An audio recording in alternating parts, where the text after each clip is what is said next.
friends. We are here at the... Oh, for crying out loud, pick the dang thing up. Come on, pull it together. We are here at the University of Cuesta in the year 2074. My name is Professor Cortez El Pendejo, and I am a specialist in Mesoamerican art history. This is Grad Student A. And this is Grad Student B.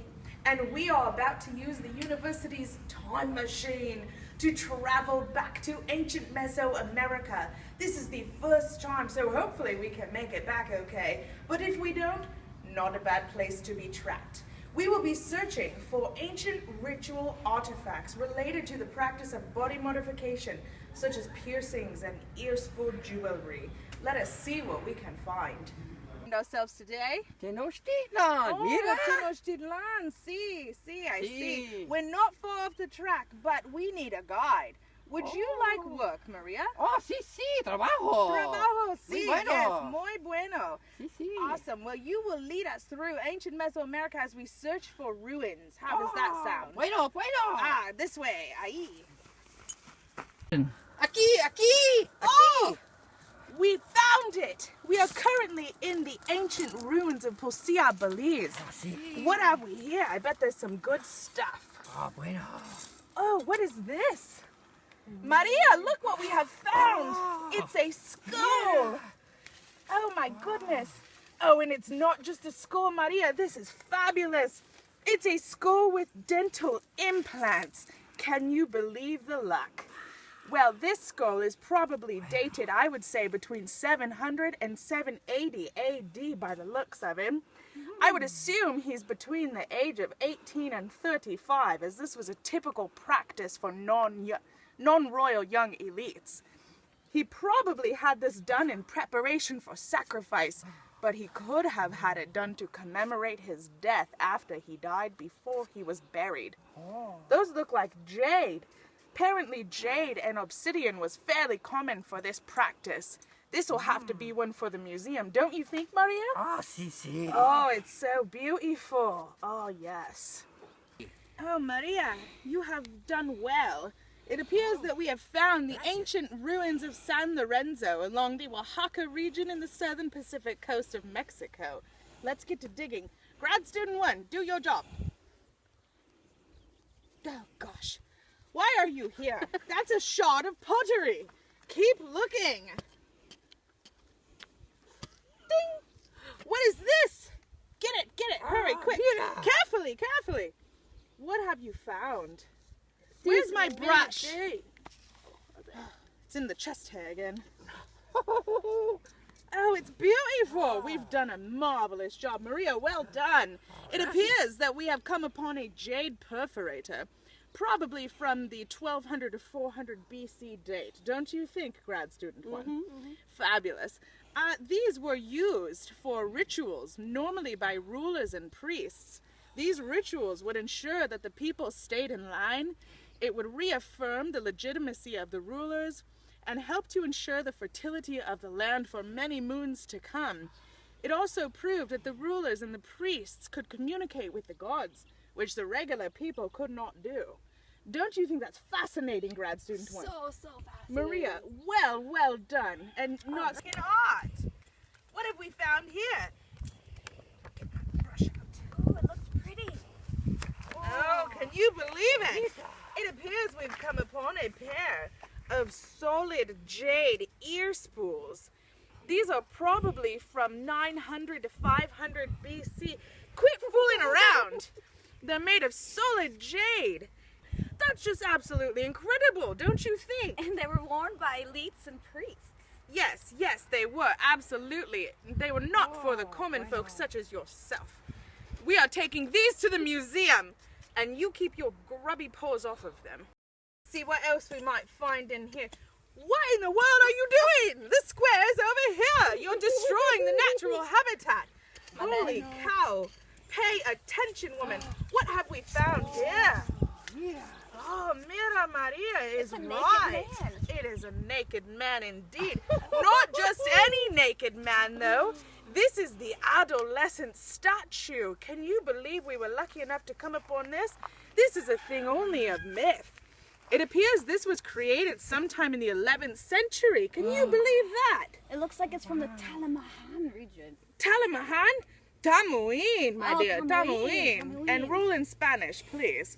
Apparently, this god is believed to represent Quetzalcoatl, the god of life. Oh, what's that monkey on his back? That is his son. He carries his son. Look closely at the relief carving. That represents maize, which Quetzalcoatl discovered for his mortal folk. Another piece for the museum. Absolutely. Well done, Maria.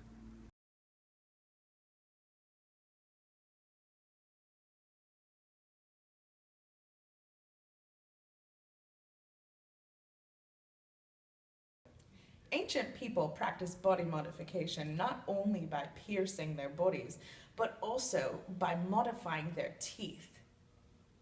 Here we see a perfect example of the body modification in the form of jade inlays in the teeth.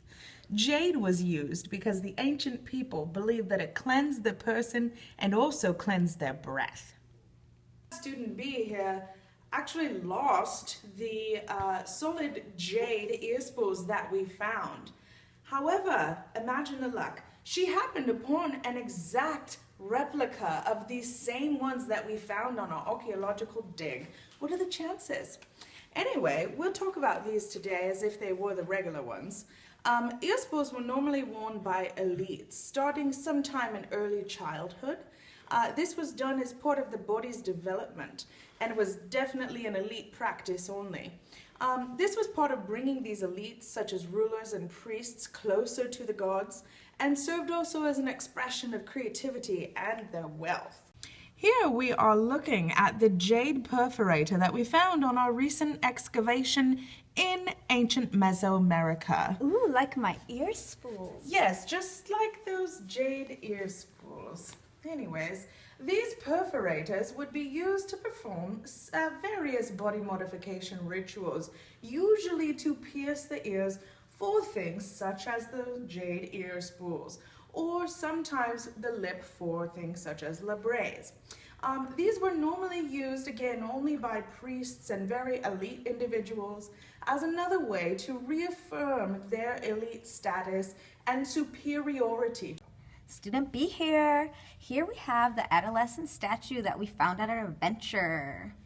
Yes, that is right. This is the adolescent statue that represents the god Quetzalcoatl, the god of life.